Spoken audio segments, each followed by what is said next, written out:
Salut la gang! Bienvenue dans ma bibliothèque. Stéphanie Prince qui vous parle. Aujourd'hui, j'ai décidé de vous montrer toutes les couvertures que j'ai dans ma bibliothèque que je trouve, ma foi, magnifiques et que je voulais vous partager. Et pourquoi pas peut-être vous faire un petit résumé si j'y arrive parce que c'est pas tous des livres que j'ai lus.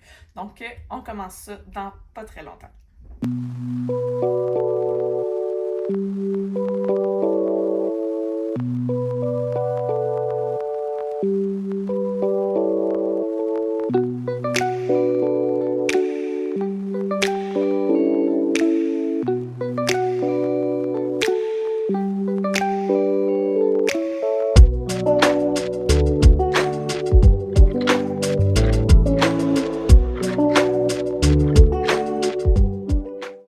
Sachez que j'ai laissé le meilleur pour la fin, donc restez jusqu'au bout parce que je pense que plusieurs d'entre vous le connaissez. On va voir. Alors on commence avec un livre québécois de Kathleen Thibault, La Cité de sang, qui est une dystopie, science-fiction. Regardez-moi le visuel. Je trouve que tout est bien placé, tout est bien expliqué. Il y a la ville ici, le sérum, bref. Vraiment, là, c'est une histoire que j'ai adorée. J'ai lu le tome 1, j'ai lu le tome 2, je suis rendue au tome 3.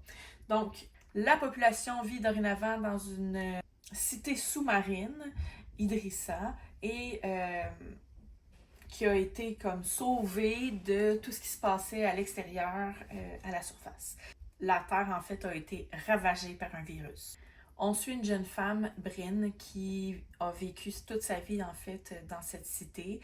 Et à un moment donné, bon, des questionnements surviennent en lien avec le gouvernement. C'est pas mal le résumé d'une dystopie. Et la suite va vous jeter à terre. C'était excellent. Je vous encourage fortement à le découvrir. Il n'y a pas juste la couverture qui est belle. Ensuite, un livre que je n'ai pas lu. Stéphane Servant, Sirius, regardez-moi cette beauté. Alors que le monde se meurt, Avril, une jeune fille, tente tant bien que mal d'élever son petit frère Kid, réfugié au cœur d'une forêt. Donc, j'ai bien hâte de voir la suite. Je suis pas allée plus loin dans le résumé parce que je veux pas me spoiler non plus. Donc, la couverture est exceptionnelle. C'est quand même écrit gros. Il n'y a pas beaucoup d'écriture par page. Je pense que ça pourrait se lire assez vite, là. Fait que, ouais, ça fait vraiment longtemps que je vais le découvrir. Ça a l'air bien bon. Ensuite, on a Ruthless Vows par Rebecca Ross. C'est le tome 2 de Divine Rivals. Donc, dans un univers de guerre, deux personnes sont des rivales pour écrire dans un journal en temps de guerre, et quand l'une de ces personnes écrit des messages à son frère qu'elle met dans son garde-robe, dans son placard, elle reçoit des réponses et ce n'est pas de son frère. Donc, je vous laisse découvrir. C'était vraiment bon. Le tome 1, là, c'est le tome 2. La couverture, elle est géniale. Ici, les touches qu'on voit, là, c'est des touches de machine à écrire. Donc, je trouve ça magnifique. Qu'est-ce qu'ils ont fait pour la couverture? Les fleurs, les éclats de, on ne sait pas trop, du pistil. Bref, vu que c'est en temps de guerre, ça pourrait être autre chose. Bref, voilà. Donc, j'ai vraiment hâte de lire la suite. J'avais trippé sur le premier. Ensuite, un autre livre que j'ai pas lu, qui est un peu dans l'historique cette fois-ci, La boutique au poison de Sarah Penner.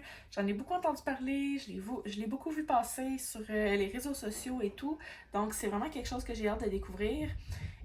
On nous parle de 2 règles à l'arrière.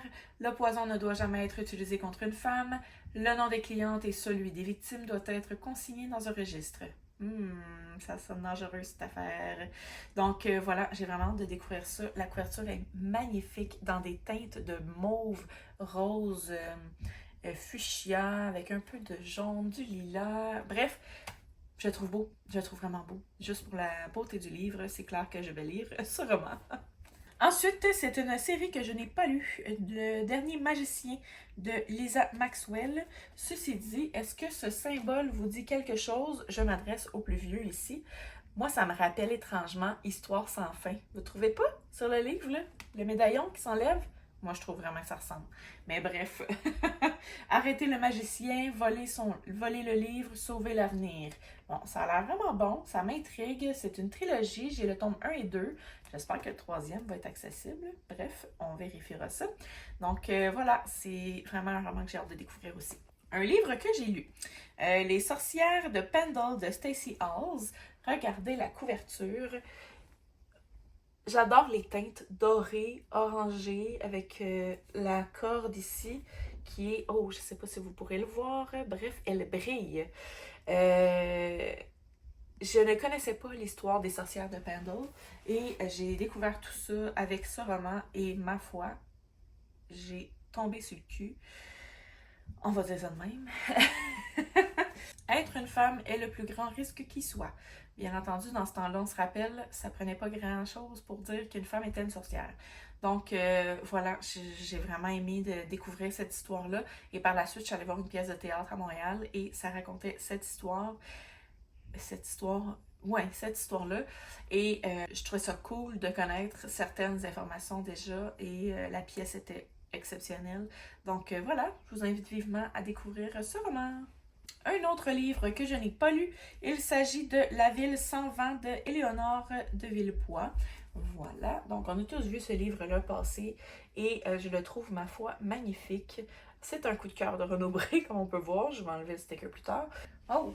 Donc, à 19 ans, Lastianax, je sais pas pourquoi les auteurs font ça, termine sa formation de mage et s'attend à devoir gravir un à un les échelons du pouvoir quand le mystérieux meurtre de son mentor le propulse au plus haut niveau d'Hyperborée. Donc, j'imagine que c'est l'école de magie. On va découvrir ça à un moment donné, mais juste la page couverture me convainc déjà d'avance.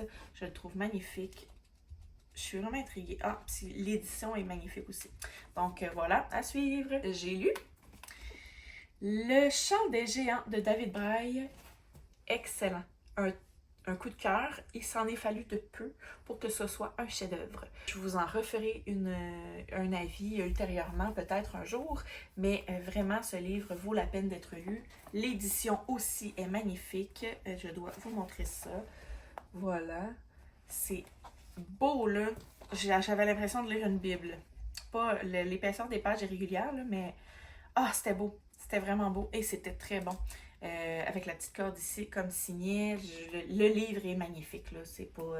puis ça contenait tout ce que j'aime d'un bon fantasy. Donc, les géants ici, il s'agit un peu des dieux. Et on a des combats à l'épée, on a une histoire d'amour. Ah, bref, je peux pas rentrer dans plus de détails que ça. Mais voilà, j'ai vraiment eu un méga coup de cœur. Le livre est magnifique, l'histoire aussi. Un autre roman que je n'ai pas lu, mais que j'ai trouvé magnifique sur la tablette, donc je l'ai pris sans hésiter. Il s'agit de L'Une de sang de Erin Beatty. Voilà, j'ai vu le tome 2 sortir dernièrement. Il est aussi magnifique que celui-ci. Donc j'ai hâte de découvrir l'histoire. Si je regarde derrière, lorsque la lumière et la lune les fleurs, le monde de Catherine se métamorphose. Ça sonne loup-garou, ça, en tout cas. Pas loup-garou nécessairement, mais tu sais, avec des pouvoirs, etc., qui va peut-être lui nuire parfois plus que d'autres choses. Je suis très intriguée, peut-être que je me trompe là, dans l'histoire en passant, là, j'ai pas lu plus que ça. Je suis curieuse. Je suis vraiment curieuse. J'ai hâte de lire ça. Puis assurément, le deuxième risque de rejoindre ma bibliothèque. J'ai cessé par contre d'acheter une série complète tout de suite. Là, ça c'est le tome 1. Fait que je vais lire le tome 1 avant d'acheter le tome 2. Parce que même s'il est très beau, si ça ne rejoint pas mes envies et mes goûts, ben il va être beau à la librairie. Donc voilà, j'ai bien hâte de découvrir ça. Comme je dis, là, je le trouve magnifique. Puis avec les fleurs, moi ça me parle tout le temps. Donc voilà. Prochain livre, je ne sais pas si vous avez entendu parler de ça. Moi, je l'avais pas vu nulle part. Roi de cendres. Regardez-moi cette magnifique couverture, tout en brillance, dorée, noire. Bref, il voit un autre monde. Imagination ou folie?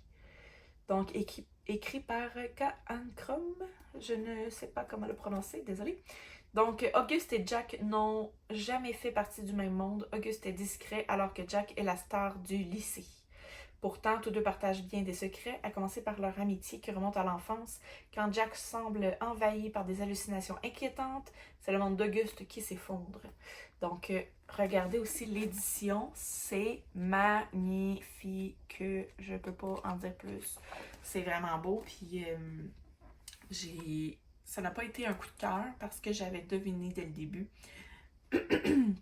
Mais juste pour l'édition, là, ça valait au moins un 5 étoiles. Je sais pas ce que j'ai mis sur Goodreads, j'étais pas sur Goodreads à ce moment-là. Est-ce que je l'ai noté par après? Aucune idée. Donc, à lire, si jamais c'est pas fait. Il est pas juste beau, il est bon. Et bien entendu, c'est sûr que cette série-là allait se retrouver là. Caraval de Stephanie Garber. Que dire, que dire? J'entends beaucoup parler ces temps-ci de Once Upon a Broken Heart. En français, je ne me rappelle plus. Il était une fois un cœur brisé. C'est aussi simple que ça. Mais ça, est-ce que c'est sorti avant? Faut que je check. Merde. C'est sûr que c'est sorti avant. Ce livre a été sorti en 2016, donc bien avant la nouvelle comme trilogie de Once Upon a Broken Heart. Et je vous encourage fortement de lire ça avant l'autre. Parce que je vois beaucoup des coups de cœur pour l'autre. Puis ceux-là, les gens, normalement, le trouvent moins bon. Et tu vois, moi, ça a été l'inverse. Ça, pour moi, cette série-là, cette trilogie-là, a été un méga coup de cœur. Puis quand je suis tombée dans Once Upon a Broken Heart, on dirait qu'il me manquait quelque chose. Parce que je connaissais déjà l'univers. Je connaissais déjà un peu... je connaissais l'univers. Mais l'univers est vraiment plus expliqué ici, mais sans lourdeur, 0, 0, 0. Fait que vraiment, j'ai trippé sur ce livre-là. C'est magnifique, là. L'étoile qui est bleue, là. Attends, où c'est que je peux? C'est des petits brillants, là. C'est vraiment bon. C'est une histoire de jeu, de magie, de tour de cartes, Ouais, c'est vraiment excellent. Je vous encourage vraiment à le découvrir. Et si possible, avant Once Upon a Broken Heart. Une autre série que je n'ai pas lue encore, Ressuscité de Colleen Hook, donc la même auteure que la saga du tigre. Je trouve la couverture magnifique. Pourquoi cet œil me parle, je vous montre à l'instant. Je ne sais pas si je vais réussir à vous montrer ça.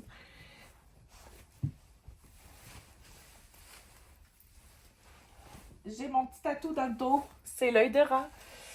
Donc, ce livre-là, je ne connais pas le résumé. On y va ensemble. Une jeune de 17 ans entre un matin de la relâche scolaire au Metropolitan Museum of Art de New York. La dernière chose qu'elle escomptait voir était un prince égyptien au pouvoir divin se réveillant après 1000 ans de momification. Aussi simple que ça. Ça a l'air vraiment intriguant. J'ai par contre quelqu'un que je connais qui avait trouvé qu'il y avait des longueurs. Donc, ça va rester à découvrir. Je suis vraiment intriguée. L'édition a l'air belle aussi. Deuxième partie, c'est une page avec des motifs.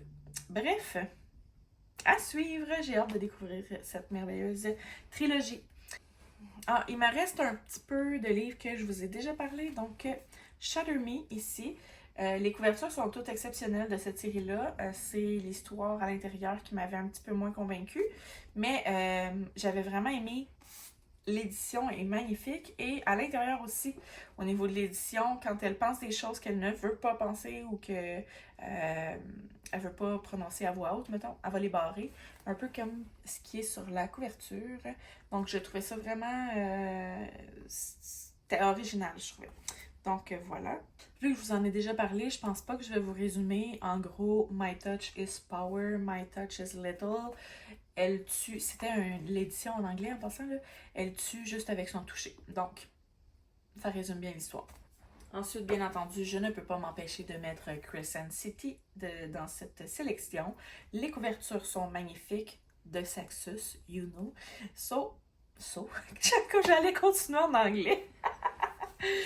Donc, on suit ici Bryce, qui est une femme mi-fée, mi-humaine, et un meurtre vient ébranler ses convictions, vient ébranler sa vie. On se retrouve 2 ans plus tard, où elle travaille dans le domaine des antiquités. Et un second meurtre survient de la même façon que le premier. Donc, bien sûr, elle veut participer à l'investigation de tout ça. Je vous laisse découvrir. C'est, oui, une grosse brique, mais la beauté du livre nous fait l'oublier, parfois. J'avoue par contre que j'avais abandonné le tome 2 à peu près à 400 quelques pages, mais c'est parce que c'est des grosses briques, hein. C'est sûr qu'il y a des longueurs dans ce genre de roman-là, mais souvent c'est des longueurs qui ont raison d'être. Donc voilà, je vous invite à découvrir cette série. Ensuite, je vous ai parlé de Idéalis tome 1 la dernière fois. Là, je vous parle du tome 2. En fait, les deux couvertures sont très belles, mais si je ne me trompe pas, elles sont quasi identiques. Ce n'est que la couleur qui change. Elle est magnifique, tout en brillance. Moi, je triple là-dessus. Je trouve que ça me rappelle vraiment la Voie lactée. Et bien entendu, c'est un roman de science-fiction où une substance a sa propre personnalité, je peux-tu dire ça? Bref, c'est une substance, c'est vraiment bizarre, là. Mais je vous laisse découvrir cette histoire-là. Si vous aimez la science-fiction, je sais pas pourquoi c'est pas encore lu. J'ai hâte de lire le tome 2, ça s'en vient prochainement. Je suis beaucoup trop intriguée de le reprendre dans mes mains. Ça m'a fait rappeler que j'avais aimé ça. Fait que c'est quoi le site? Ensuite, avant d'y aller avec mon coup de cœur en termes de couverture, je veux parler d'édition qui était vraiment magnifique. Alors, on a les éditions Albin Michel Imaginaire. Je trouve vraiment que les couvertures sont si belles. Celui-là ici. Et finalement, celui-ci. Vraiment, là, un gros thumbs up pour cette édition. Je l'ai vraiment trouvé belle. J'ai quasi lu aucun résumé de ces livres parce que l'édition me parlait, tout simplement. Je les trouvais beaux, fait que je les ai pris. Ensuite, je n'ai lu aucun autre de ces romans ici, mais c'est aussi une édition que je trouve magnifique. Le rayon imaginaire de chez Hachette. Donc voilà, La maison aux 1000 étages, le programme Lazare, Destination Outre-mer. Je trouve ça super épuré, je trouve ça magnifique. Le temps des sorcières, qui avait été lu par Jessie Riendo, et elle avait vraiment aimé, fait que j'ai hâte de découvrir ça. Les 10 000 portes de January. Je pense que ça aussi, elle l'avait lu. Et La reine du pays sous la terre. Bref, ce sont tous des romans que j'ai très hâte de découvrir. Et finalement, mon top 1 de couverture. Il s'agit de La vie invisible d'Adi Larue. L'édition avec la feuille de papier qui est semi-transparente. Puis quand on la colle, on voit un peu plus le visage de la fille derrière. Ah, que j'ai aimé cette couverture-là. Je la trouve vraiment là. Et sachant aujourd'hui l'histoire, tu sais, la fille est vraiment moins floue là, sans le papier. Et avec le papier, tout est dans la sémiologie. Donc, le sens. L'histoire, c'est une fille qui fait un pacte avec le diable pour ne pas se marier. Fait qu'en gros, le résultat, ça va être OK, mais personne ne va se rappeler de toi. Donc, ça crée un flou sur son visage. Ah, c'est beau, là! La signification, là, toute faite, c'est parfait. Fait que, voilà, si vous n'avez pas découvert ça, c'est pas un livre qui avait été un coup de cœur sur le coup, mais plus le temps avance, plus je suis convaincue que c'est un coup de cœur. Fait que voilà, il y avait quelques petites longueurs, là, mais c'est pas des longueurs que je me rappelle, c'est de l'ensemble de l'œuvre. Donc voilà, mon petit coup de cœur de couverture dans ma bibliothèque. J'espère que vous avez apprécié ce petit tour de plusieurs dizaines de livres. Je ne sais plus à combien je suis rendue. Bref, c'est les couvertures que je trouve les plus belles dans ma bibliothèque. Bien sûr, il y en a d'innombrables qui sont magnifiques, mais c'est celles qui me sont vraiment là, sorties aux yeux, sorties, en tout cas, bref, celles que j'ai vraiment aperçues rapidement. Donc, j'espère que vous avez apprécié. De votre côté, gênez-vous pas pour me dire c'est quoi la couverture que vous avez trouvée magnifique à travers de vos lectures. S'il y en a parmi mes lectures que j'ai faites, que vous avez aimé, gênez-vous pas pour me le dire aussi. J'espère que vous avez apprécié cette vidéo. N'oubliez pas de liker en bas le petit cœur. On s'abonne avec la petite cloche et on se revoit bientôt!